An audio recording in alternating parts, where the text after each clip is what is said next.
Fala meu irmão, minha irmã, a paz de Jesus. Seja muito bem-vindo aqui ao canal do YouTube do Grupo de Oração Fogo do Alto. Quero te dar as boas-vindas mesmo, porque nós estamos iniciando um novo projeto aqui de evangelização que se chama Fogo e Férias. Se você está aqui, talvez caiu de paraquedas aí no YouTube, né? Foi recomendado para você. Eu quero te dizer que o Senhor tem um plano muito certeiro para a sua vida. Fique conosco, assista os demais vídeos aí desse projeto, que eu tenho certeza que vai ser um tempo de muito aprofundamento na fé, um tempo de avivamento do seu coração, que talvez esteja aí cansado nesse final de ano, que você possa permanecer conosco, escutar essa palavra que o Senhor tem para nós neste dia e juntos nós possamos progredir na nossa fé. Quero te convidar que você pegue aí a sua palavra de Deus comigo, lá no Evangelho de Lucas, no capítulo 2. Se você não tem ela aí fisicamente na sua casa, talvez pesquisando aí no navegador você vai encontrar. Pesquisa lá comigo, Lucas, capítulo 2, no versículo 1. A palavra vai dizer assim para nós. Naqueles tempos, apareceu um decreto de César Augusto ordenando o recenseamento de toda a terra. Esse recenseamento foi feito antes do governo de Quirino, na Síria. Todos iam alistar-se, cada um na sua cidade. Também José subiu da Galileia, da cidade de Nazaré, a Judeia, a cidade de Davi, chamada Belém, porque era da casa e família de Davi, para se alistar com a sua esposa, Maria, que estava grávida. Estando eles ali, completaram-se os dias dela. E deu à luz seu filho primogênito, e envolvendo-o em faixas, reclinou-o num presépio, porque não havia lugar para eles na hospedaria. Amém? Meus irmãos, para nós entendermos então, você que está aí assistindo esse vídeo, o que o Senhor deseja falar conosco em Lucas capítulo 2, versículo 1 ao 7, que foi o que nós lemos. Nós primeiro precisamos fazer uma viagem para o Antigo Testamento e entender o que de fato aconteceu no Antigo Testamento e o que de fato é cumprido na palavra de Lucas, no capítulo 2, versículo 1. Quando nós olhamos para o Antigo Testamento, talvez você conheça diversas figuras como Moisés, Abraão, Noé, Isaac, Jacó, diversos homens de Deus que foram levantados na sua época para cumprir uma missão específica. Lá no Antigo Testamento nós temos também grandes profetas, onde Deus falou diversas coisas ao povo da época através daquele homem, incluindo várias promessas sobre um dia um Messias que viria para trazer a salvação para o povo. Um Messias que iria libertá-los das dificuldades, dos problemas. Esse é o panorama que nos encontramos no Antigo Testamento. Um povo que havia ouvido várias promessas, um povo que havia ouvido várias profecias e aguardava ansiosamente a manifestação de Deus no meio deles, através de um Messias, através de um Deus que se fizesse homem e habitasse na terra e fizesse tudo aquilo que os profetas haviam dito durante séculos e séculos que aconteceria. E aí nós chegamos então na palavra que nós lemos em Lucas, no capítulo 2, a partir do versículo 1. E aqui nós começamos a ver que tudo aquilo que o povo esperava, tudo aquilo que o povo ansiava de um Messias que fosse fazer grandes revoluções aqui na terra, que mudasse muitas coisas, que mudasse a realidade onde eles estavam inseridos, talvez isso já não estaria acontecendo.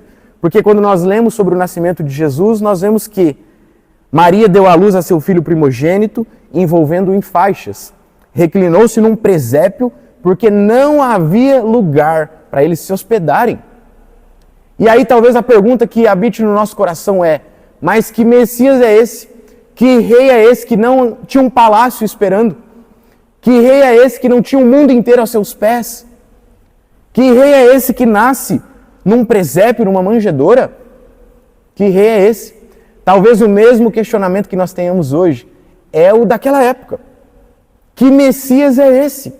Que veio de uma cidadezinha pequena que ninguém dava nada, que na verdade a maioria das pessoas desprezava. É esse o Messias que foi tão falado no Antigo Testamento? E aqui nós começamos a enxergar um grande ponto de conflito daquela época, mas que quando nós fazemos essa viagem de volta para a nossa realidade, nós entendemos que é o mesmo ponto de conflito da minha e da sua vida que está aí assistindo.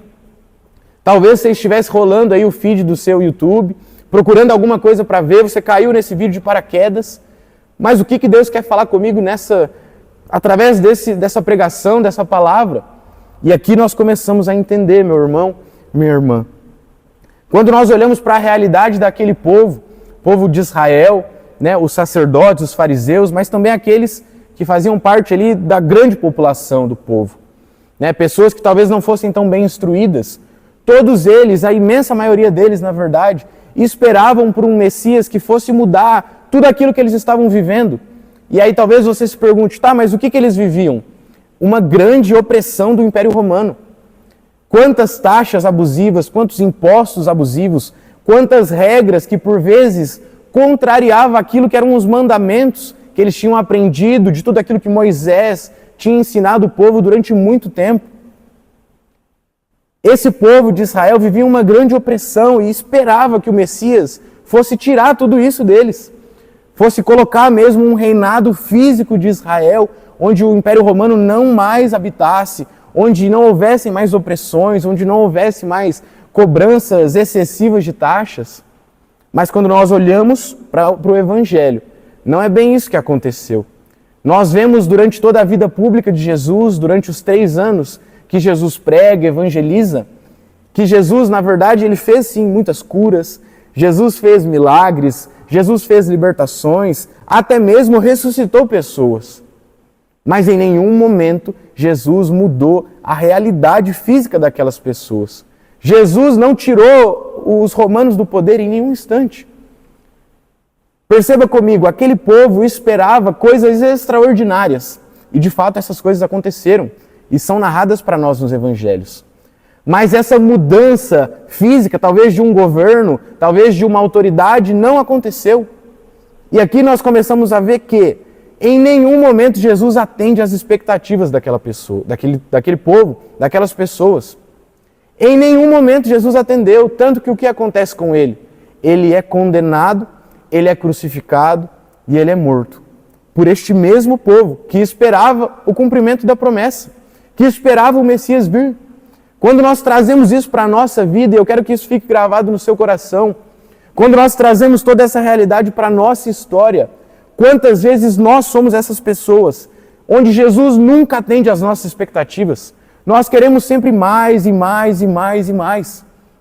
Talvez muito do que a gente viva hoje são coisas que há muitos anos nós pedimos para Jesus e nós temos, mas mesmo assim isso não atendeu ainda às nossas expectativas. E nós buscamos mais e mais, sempre mais de Deus e muito menos de nós. Quando nós olhamos para Lucas capítulo 2, nós vemos um Jesus simples, singelo, humilde, que não nasce num palácio, mas nasce numa manjedoura, porque não tinha lugar para ele na hospedaria. Por vezes na nossa vida nós buscamos sempre o extraordinário de Deus e nós devemos buscar assim. Mas nós só queremos milagres e grandes coisas, quando na verdade Jesus, na maioria das vezes, se mostra através do nosso ordinário, da nossa vida, da sua família, que talvez há muito tempo você não tira um tempo para conviver com eles, na sua escola, se você frequenta uma escola, na sua faculdade, no seu trabalho. Talvez sejam nesses momentos onde você pede tantas coisas para Deus e Deus está se manifestando nos pequenos momentos. Talvez através de pessoas que passam pela sua rotina, pela sua vida. Talvez através de pequenos lugares e momentos que você frequenta. Chegou um momento de nós pararmos um pouco de só pedir coisas para Deus e tentar enxergar onde Ele se encontra, onde Ele se manifesta na nossa vida. Quando nós olhamos para a palavra de Deus, ela vai nos dizer que, reclinado num presépio, não havia lugar para Ele na hospedaria. Por vezes, meus irmãos, nós procuramos tanto coisas extras, coisas de fora, como eu disse, coisas grandiosas. E aquilo que é mais importante, que está aqui dentro, no nosso coração. Nós não temos visto Jesus morar. Por quê? Porque nós não temos dado espaço para Ele habitar. Assim como Jesus nasceu neste lugar porque não havia lugar na hospedaria. Por vezes, Jesus não tem encontrado lugar no nosso coração. Por isso, muito mais do que só buscar coisas externas, é um momento de olhar para dentro do nosso coração, de escancarar as portas do nosso coração e dizer: Jesus, vem fazer morada aqui. Se há muito tempo atrás o Senhor não encontrou uma hospedaria que estivesse ali à sua disposição para que o Senhor pudesse ter um nascimento talvez mais digno, hoje, na minha vida, na minha história, no meu coração, simples como eu sou, pecador como eu sou, singelo como talvez minha vida seja, talvez como sua vida seja, é na simplicidade do nosso coração que Jesus quer se manifestar. Por isso, na sua vida, nunca se esqueça, Jesus ele quer se fazer simples e ordinário para aquele que desejar, com o coração aberto, recebê-lo.